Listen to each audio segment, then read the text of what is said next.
J'ai fait 3000 le premier mois, je peux aller chercher 10 fois plus. J'ai closé 31 cas. À travers ces interviews inspirantes, vous allez découvrir comment nos élèves ont pu faire face à leurs croyances, propulser leur activité pour se créer le business de leurs rêves qui les inspire au quotidien. Vous allez découvrir leur parcours, leurs résultats, mais aussi les meilleurs conseils et beaucoup de valeurs. Alors préparez-vous et bon visionnage. Salut Maëlie, tu vas bien? Ça va super et toi? Ouais, ça va, ça va. Bon, content de t'avoir en appel du coup. Content de Carrément. t'avoir pour cette interview. Pour toutes les personnes qui ne connaissent pas encore Meili Chen, est-ce que tu voudrais bien te présenter, raconter peut-être un peu ton parcours, ce que tu as fait, etc. Ouais, pour me présenter, je suis auteure depuis mes 16 ans. J'ai écrit un livre sur la confiance. Et depuis, ben, ça s'est énormément développé pour moi en termes de conférences, de réseaux, de... Voilà, j'ai découvert un peu, tu vois, le monde de l'entrepreneuriat au début. Hmm. Et depuis que j'ai 18 ans, du coup, j'ai monté ma boîte. Et aujourd'hui, on accompagne les professionnels de l'accompagnement dans l'écriture de leurs livres, donc dans la même niche, quoi. Et je continue comme ça. Ok, excellent. Euh, si je veux revenir, parce que du coup, je connais un peu l'histoire, etc., tu as écrit ton premier livre à 16 ans, si je ne me trompe Ouais, pas. c'est cela. Je te montre.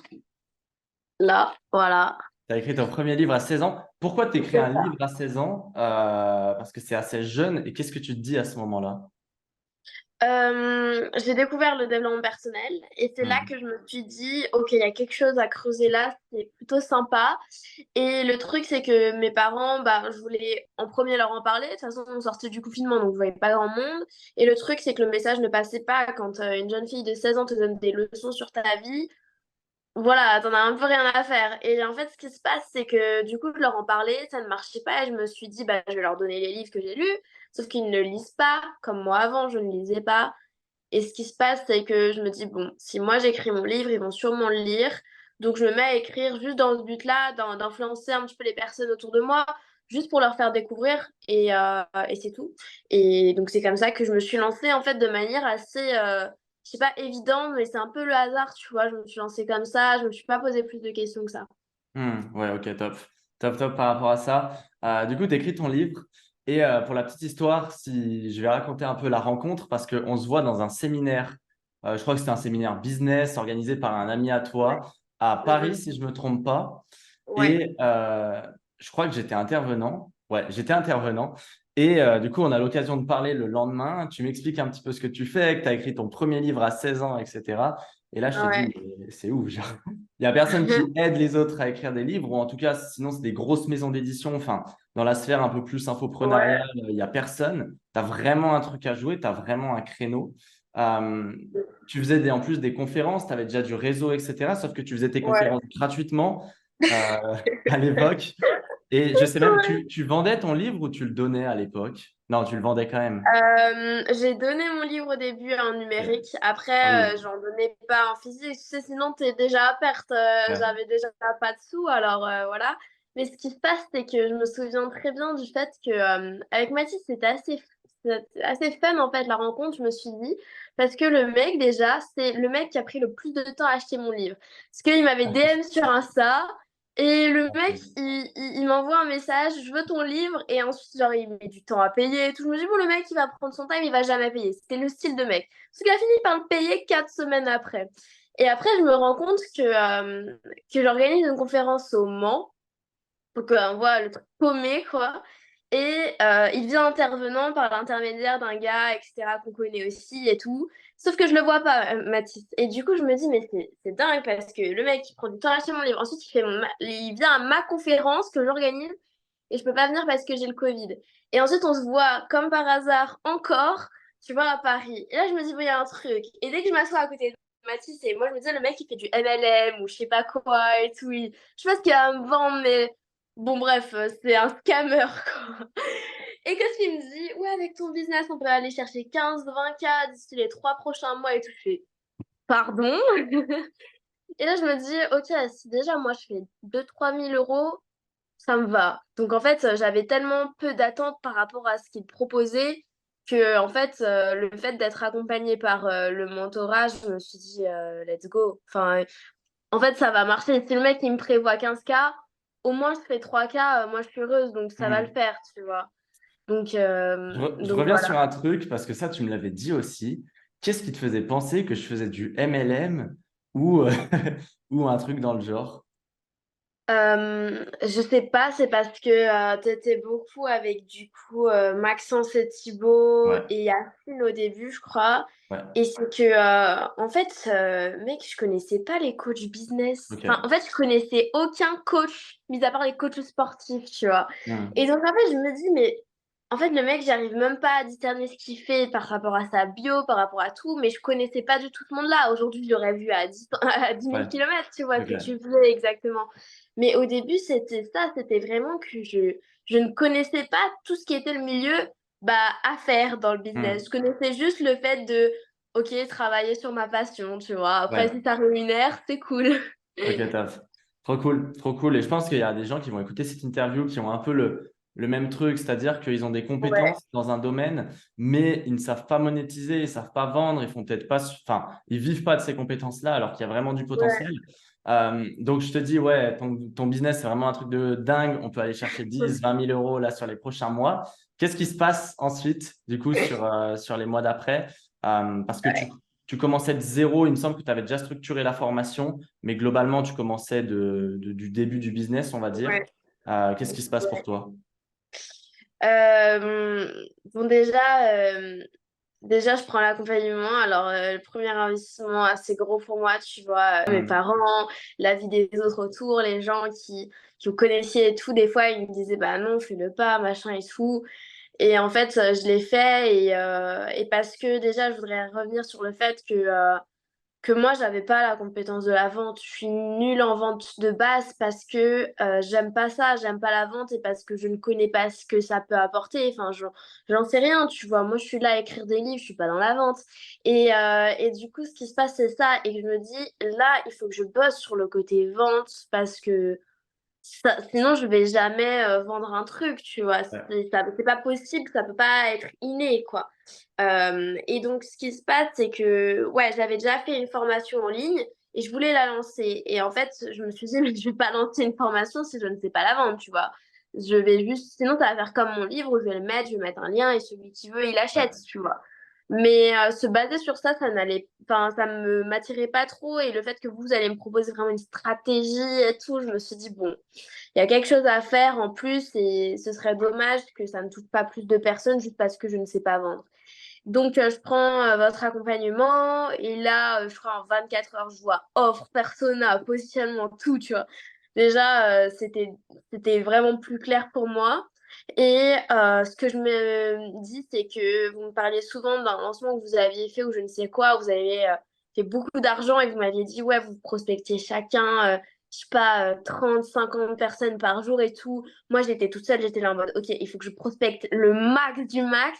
Et donc, je me suis mise à faire de la prospection avec vous vraiment en appliquant tout le temps tout ce que vous m'aviez dit parce que je me dis, mais si vous le faites, c'est que ça marche et il n'y a qu'un moyen de le savoir, c'est de le faire. Donc, je prospectais, prospectais, prospectais.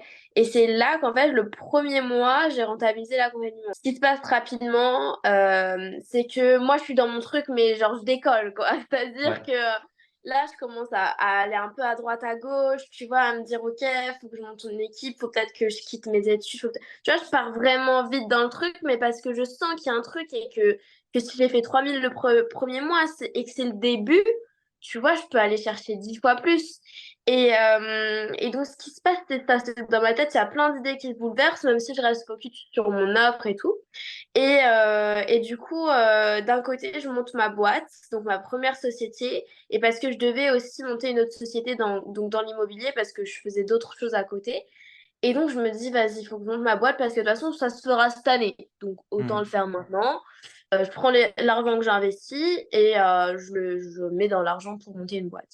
Donc, en fait, en l'espace de 3 mois, je monte ma boîte et j'encaisse mes revenus. Donc, bah, j'ai encaissé qu'un mois sur la micro-entreprise. Ouais. Et comme quoi, des gens, ils peuvent se dire, faut rester 2 ans en micro ou un an et tout au statut auto-entrepreneur. Les gars, non, enfin, vous pouvez y aller, aller plus vite. Enfin, voilà. Et si vous êtes bien accompagné aussi et que vous êtes prêt à recevoir, bah, et que vous êtes prêt aussi à vous engager dans le truc parce que faut être là aussi, bah, vous pouvez y aller, vous pouvez réussir.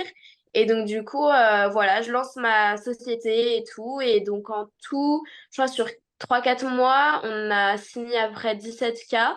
J'ai dû Ouais. à peu près encaisser, je pense, 15 000 en tout. Tu sais, il y a toujours des clients qui peuvent changer d'avis et tout. Mais ça m'a bien lancé, franchement. Et je pense que cet accompagnement-là, le pouvoir que ça m'a donné, c'est juste me dire, OK, Mélie, c'est possible de faire de l'argent. Et tu peux faire de l'argent d'un truc où tu es passionné. Ça m'a éclaté des barrières mentales sur l'argent, mais de fou. Je ressentais pas le manque déjà de l'argent, mais en fait, ça m'a juste prouvé que c'était possible en fait et que je pouvais aller chercher plus.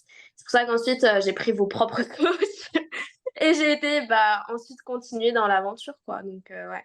Ouais, trop cool. Et je récapitule du coup rapidement aussi, Ouais. parce qu'il s'est passé pas mal de choses, mais tu nous rejoins, tu es au début, entre guillemets, de ton activité, donc tu vas très vite. Ouais, j'ai zéro hein, au début, je Ouais, gagnais pas ma vie quoi. ouais, tu fais rien, tu as une offre, mais qui est structurée en mode, tu as le produit, mais tu n'as pas forcément l'offre en elle-même, c'est-à-dire tout le marketing, tout ce qui est Ouais, ah, autour. j'avais rien. Et tu vas très vite. Et je sais que nous, on te prend tout le temps en exemple parce que à l'époque, tu as 18 ans, si je ne me trompe pas. Ouais. Tu viens tout juste d'avoir 18 ans. Tu pars de zéro. Tu réalises du coup 15 000 euros en 3 4 mois. Et Ouais. pour nous, il y a un truc qui est aussi super important. C'est que, et Maxence, du coup, aime bien le prendre comme exemple, mais c'est que tu es ultra proactive. Et en fait, comme tu l'as dit, on te disait quelque chose, tu le faisais direct, mais tu en faisais même plus que ce qu'on disait. Et tu étais tout le temps, même nous, on te voyait dans les stories sur Instagram, tu étais tout le temps en train de faire des salons, en train d'aller faire des conférences, en train d'aller faire plein de choses, d'organiser des choses et tout. Et comme quoi, ça a décollé même en partant de Même zéro, même avec avec plein de une trucs. croyance. Ouais. Donc, n'importe qui peut réussir, quoi. Et même en étant Ouais. très jeune, Ouais, et il faut bosser, c'est ça le truc, c'est que il faut être prêt à appliquer les choses bien sûr. et j'avais pas non plus tout mon temps devant moi, c'est-à-dire que Mathis me prend pour exemple peut-être, mais par rapport à quelqu'un, la personne, elle avait, je sais pas, 2-3 heures par jour, elle Hmm. pouvait déjà très bien appliquer ce que les gars ils disaient, parce que franchement, ça se fait bien. Au début, tu mets, je sais pas, 4 heures pour faire de la prospection, après tu la fais en 30-50 minutes, tu vois. Ouais. Et c'est ça, c'est que au fur et à mesure du temps, vous allez pouvoir arriver de mieux en mieux au début à faire ce que vous mettiez beaucoup de temps à faire et à être plus productif. Mais voilà, et moi, faut savoir que ouais, tu peux me prendre pour exemple, mais aussi sur le fait que moi, je bossais avec vous sur mon business, oui, mais j'allais en études, je faisais de l'immobilier à côté, donc de l'immobilier, donc de l'investissement, donc je cherchais un prêt pile à ce Hmm. moment-là. Ensuite, donc j'allais voir une dizaine de banques, voilà, toutes les semaines, je les relançais, enfin c'était un bordel. J'avais aussi une alternance dans l'immobilier, donc je faisais du clé en main au Mans, donc avec mon entreprise, quoi, donc en alternance. Je faisais des concours de Miss. À cette période-là, donc c'était mars, avril, mai, c'est les salons aussi quand t'es auteur. Donc t'as les salons, t'as aussi les conférences sur Paris, et moi je fais des événements sur Paris.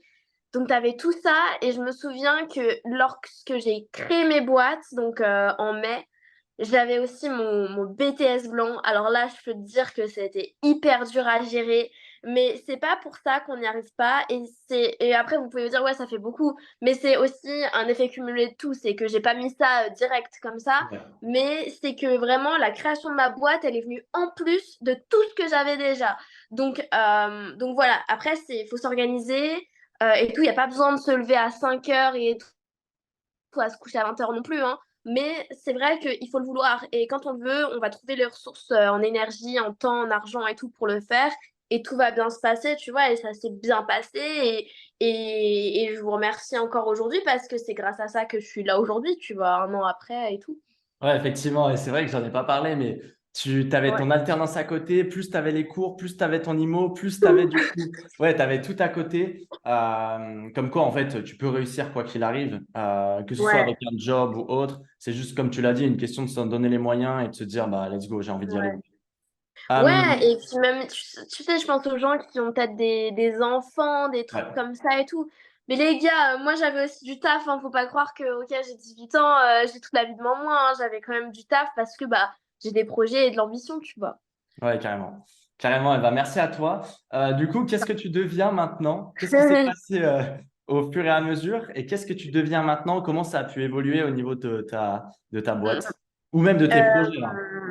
Ouais, ce qui se passe déjà, c'est que j'ai remarqué un truc, c'est qu'on peut avoir des très hauts comme des périodes de très bas parce que on prend ça un peu pour acquis. Donc, faut vraiment faire attention quand on a de l'argent qui rentre et quand tout se passe bien, parce que derrière, ça peut vite tomber en fait. C'est Hmm. très dur de se stabiliser. Quand c'est exponentiel, ça va. Quand ça descend, ça va. Mais quand on passe d'un gros truc et qu'on tombe, c'est très difficile, je trouve, ces périodes-là. Donc, c'est ce qui s'est passé l'été d'après. Après, je me dis toujours l'été, bon, tu vois, mais c'est une Ouais. croyance aussi. Donc, voilà, on voit.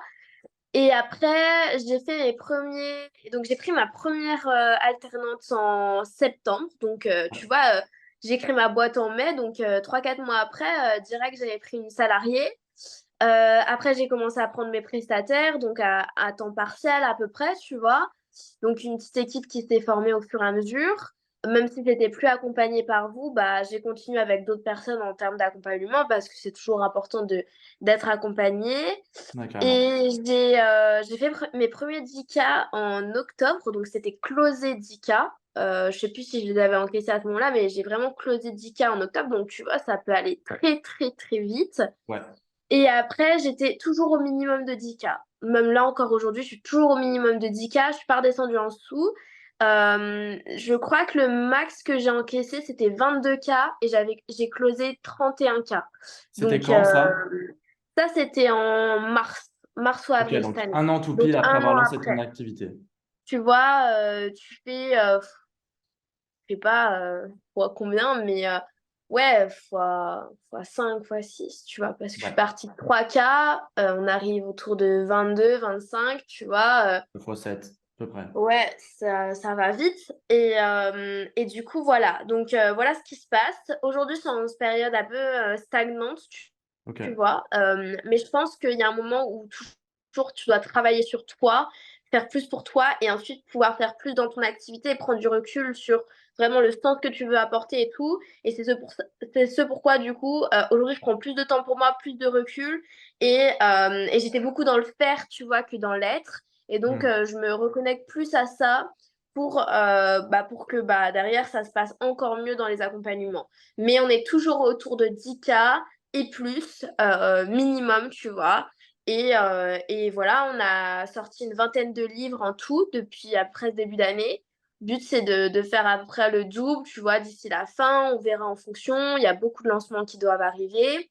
Et de continuer en tout cas sur cette lancée pour accompagner un maximum de personnes à écrire leurs livres. Ok, trop cool, trop cool. Félicitations en tout cas pour les résultats, pour les livres et pour tout ça. Pour les Ouais. personnes qui nous écoutent, peut-être qui sont au début de leur activité ou même peut-être un peu plus avancées, est-ce que tu aurais un conseil à leur donner? Euh, Si j'ai un conseil, c'est que ça va pas être business, mais ça va être vraiment faire quelque chose qui vous plaise vraiment. Et parce que si ça vous plaît pas, vous tiendrez pas. Et si ça vous plaît, vous trouverez toujours des solutions, vous trouverez toujours tout pour le faire, le temps, etc., l'énergie. Et c'est vraiment important de vous calibrer sur ça. Et ça se trouve, vous commencez pendant un mois et vous vous dites non, c'est pas ça que je veux faire, bah c'est pas grave, vous pouvez changer. Enfin, il y a personne qui va vous dire le contraire, c'est votre vie, vous faites ce que vous voulez de toute façon. Donc du coup, c'est vraiment faire ce qui vous plaît et le moment où vous sentez que vous avez une grosse baisse d'énergie ou beaucoup de fatigue ou beaucoup de trucs comme ça, c'est peut-être que vous faites plus vraiment ce qui vous plaît ou plus de la bonne façon, etc. Et donc, faut vraiment sentir les choses comme ça et c'est comme ça que vous allez attirer à vous, après, je vais pas dire l'abondance, mais c'est ça. C'est si ça vous plaît, si vous vibrez ça, si vous mangez, dormez ça après, tu vois, ça peut que réussir parce que vous êtes à 100% dedans. Donc, je dirais que c'est vraiment la base et ça part d'un business, tu vois, d'une idée de business, de la façon d'accompagner les gens ou pas, mais ça peut partir aussi d'une stratégie de contenu. Est-ce que tu te sens bien avec tel ou tel réseau social? C'est vraiment tout ça. C'est vraiment un tout. Il faut toujours faire les choses qui nous font vibrer, quoi. Ok, excellent. Merci beaucoup. Est-ce que tu as un mot de la fin et où est-ce qu'on peut te retrouver? Un mot de la fin, ça revient sur ce que je viens de dire, tu vois, c'est que Vous n'avez que les limites que vous imposez. Vous pouvez tout faire, et même tout faire en même temps, tu vois? Il y a aucune limite, il y a que celle qu'on peut s'imposer à soi-même et il faut arrêter de chercher à l'extérieur, toutes les solutions du monde. Vous avez déjà toutes les réponses en vous, et il y a que vous qui pouvez prendre cette responsabilité-là d'avancer sur votre chemin. Personne le fera à votre place, donc bah, voilà, lancez-vous ou avancez en tout cas et je sais que les gars sont de très bons, accompagnements, font de très bons accompagnements sur ce sujet-là, donc ça peut carrément être ça et où est-ce qu'on peut me retrouver? Directement sur mon Instagram, Meili, M-E-I-L-Y .auteur. Voilà. C'est top. Je le mettrai un lien dans la description pour tous ceux qui veulent. Super, Et comme ça, on pourra te retrouver. Bah, écoute, merci beaucoup, Maëlie, en tout cas, c'était vraiment cool. Et compris. s'il y en a qui ont des questions ou qui veulent écrire leur livre, n'hésitez pas à contacter Maëlie Ouais, directement en lien dans la avec description. plaisir. Ciao à Merci tous. Mathis. Merci. Ciao tout le monde. Si cette interview vous a plu et vous a inspiré, si vous en avez marre d'avancer seul, d'avoir l'impression de tourner en rond et d'être loin de vos objectifs, alors j'ai peut-être un cadeau pour vous. Nous vous proposons gratuitement une session de diagnostic dans laquelle on va faire le point sur vos objectifs et comprendre ensemble vos blocages, analyser les prochaines grandes actions à mettre en place dans votre business et découvrir si nous pouvons collaborer ensemble et si nos méthodes sont faites pour vous. Pour ça, cliquez simplement sur le premier lien dans la description, choisissez le créneau qui vous convient et remplissez correctement les questions. C'est 100% offert, alors profitez-en pendant que c'est encore disponible et nous, on se retrouve très vite dans une prochaine vidéo.